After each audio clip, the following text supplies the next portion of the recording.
Pèlerin d'espérance, je marche vers la lumière, chemin d'harmonie et sans frontières.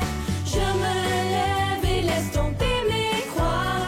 Non, rien ne pourra m'enlever ma joie. Non, rien ne pourra...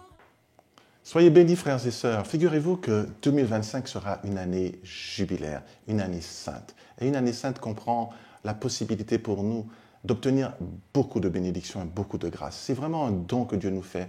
Rappelons-nous Jésus qui, quand il est arrivé, il a lu à Nazareth Isaïe 60, versets 1 et suivant, et il a dit « Le Seigneur m'a envoyé pour proclamer une année de grâce ».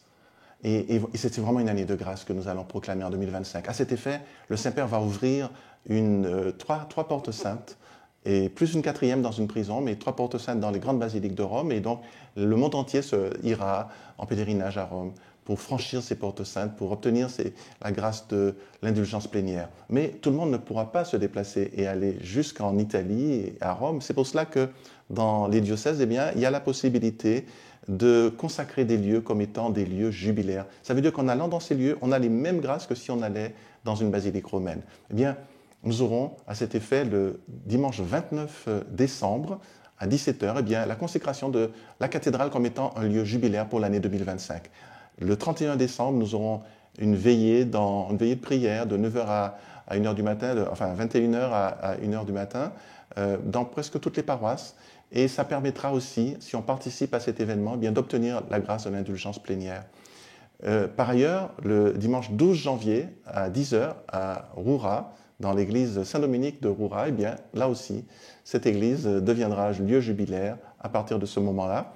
Et enfin, lors du pèlerinage à la Carouanie, dans l'église Saint-Vincent de Paul de la Carouanie, eh bien, il y aura aussi l'institution de ce lieu comme étant un lieu jubilaire.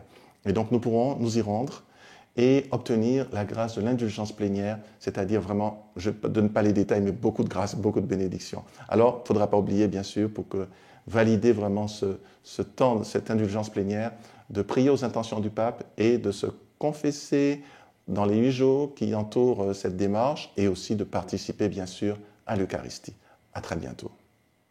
Un terrain d'espérance. Allez, vas-y, danse. Non, rien ne pourra enlever ma joie. Pèlerin d'espérance.